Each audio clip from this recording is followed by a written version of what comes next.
देश भर में आम चुनाव चल रहा है। 3 दौर की वोटिंग भी कंप्लीट हो चुकी है। सभी राजनीतिक पार्टियां चौथे दौर के प्रचार प्रसार में भी जुटी हुई हैं। पर इस बीच एक बार फिर कांग्रेस की मुसीबत बढ़ती नजर आ रही है। इंडियन ओवरसीज कांग्रेस के अध्यक्ष सैम पित्रोदा ने विरासत टैक्स के बाद एक और विवादित बयान दिया है।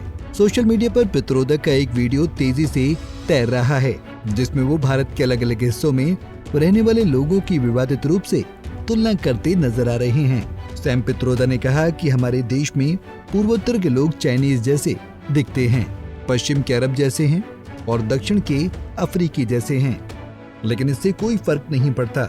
हम सभी भाई बहन की तरह रहते हैं। अब बीजेपी ने इस बयान के बाद फिर कांग्रेस पर निशाना साधा है। जोर देकर कहा है कि कांग्रेस की विचारधारा देश को बांटने वाली है। असम के मुख्यमंत्री हिमंत बिस्वा शर्मा ने अपनी एक्स पोस्ट में पित्रोदा के बयान को नस्लवादी करार दिया है। उन्होंने कहा, हम एक विविधतापूर्ण देश हैं। हम अलग दिख सकते हैं, लेकिन हम सभी एक हैं। हमारे देश के बारे में थोड़ा तो समझ लो। तो वहीं बीजेपी सांसद रविशंकर प्रसाद ने सैम पित्रोदा के बहाने राहुल गांधी पर तीखा कटाक्ष किया है। उन्होंने कहा, सैम पित्रोदा राहुल गांधी के सलाहकार हैं। मैं अब समझ सकता हूं कि राहुल गांधी बकवास क्यों करते हैं।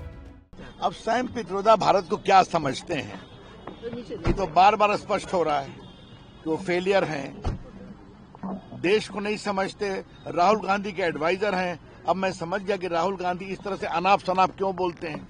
इस पर क्या टिप्पणी की जाए। ये हार की हताशा है। न हिंदुस्तान समझते हैं, न देश की विरासत समझते हैं। जिस मुद्दे पर यह विवाद हुआ, उस विरासत टैक्स को लेकर सैम पित्रोदा की विवादित टिप्पणी पर इंडियन ओवरसीज कांग्रेस के अर्थशास्त्री गौतम सेन कहते हैं, सबसे पहली बात तो यह है कि अमेरिका में कोई विरासत कर नहीं है, इसलिए जो कोई भी ऐसा करना चाहता है वो भारत का मित्र नहीं है। First of all, USA में तो inheritance tax है नहीं. They don't have inheritance tax. It is called estate duty and gift tax. And in the United States, it is paid by 0.14% of the deceased in 2022. Of 2.5 million deceased, only 0.14, that is 4,000 people in the entire United States were subject to estate duty. Most estates are exempt because the exemption limit is very high, $13.6 million.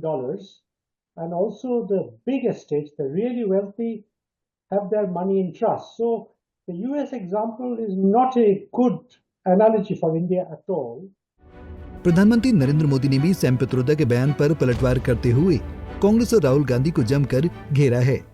आज मुझे पता चला कि America में एक शहजादे के uncle रहते हैं। ये शहजादे के अंकल वो उनको फिलोसोफर एंड गाइड है।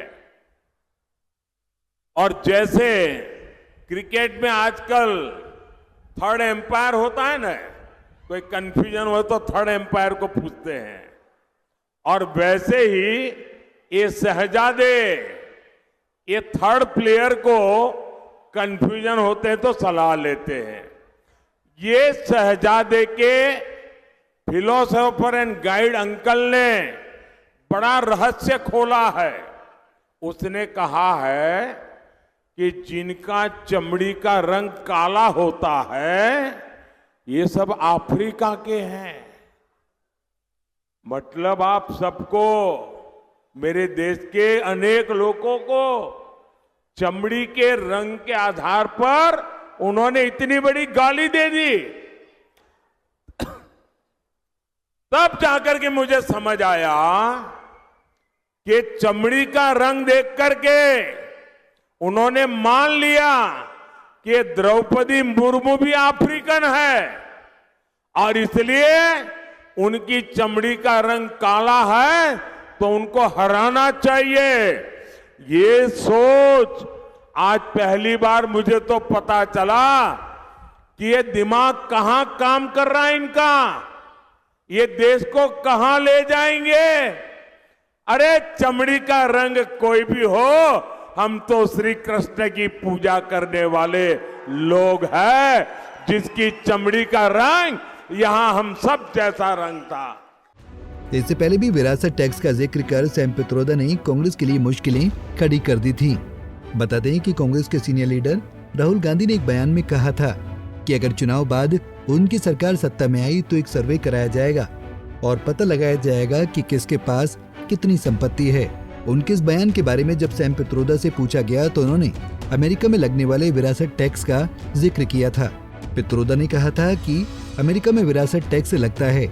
अगर किसी शख्स के पास 10 करोड़ डॉलर की संपत्ति है, उसके मरने के बाद 45% संपत्ति उसके बच्चों को ट्रांसफर हो जाती है, जबकि 55% संपत्ति पर सरकार का मालिकाना हक हो जाता है। उन्होंने कहा था कि ये बहुत ही रोचक कानून है। इसके तहत प्रावधान है कि आपने अपने जीवन में खूब संपत्ति बनाई है और आपके जाने के बाद आपको अपनी संपत्ति जनता के लिए छोड़नी चाहिए। पूरी संपत्ति नहीं, बल्कि आधी, जो मुझे सही लगता है। लेकिन भारत में ऐसा कोई कानून नहीं है। यहाँ अगर किसी के पास 10 अरब रुपए की संपत्ति है, उसके मरने के बाद उनके बच्चों को सारी की सारी संपत्ति मिल जाती है। जनता के लिए कुछ नहीं बचता। मुझे लगता है कि इस तरह के मुद्दों पर लोगों को चर्चा करनी चाहिए। मुझे नहीं पता कि इस चर्चा का निचोड़ क्या निकलेगा। हम नई नीतियों और नए प्रोग्राम की बात कर रहे हैं जो लोगों के हित में हो, ना कि सिर्फ अमीरों के हित में हो। मालूम हो कि पित्रोदा के इस बयान पर खूब जमकर विवाद हुआ था। Bureau report, Punjab Kesari TV. हमसे जुड़े रहने के लिए हमारे YouTube चैनल को सब्सक्राइब करें और नई वीडियो की नोटिफिकेशन के लिए बेल आइकॉन को दबाएं।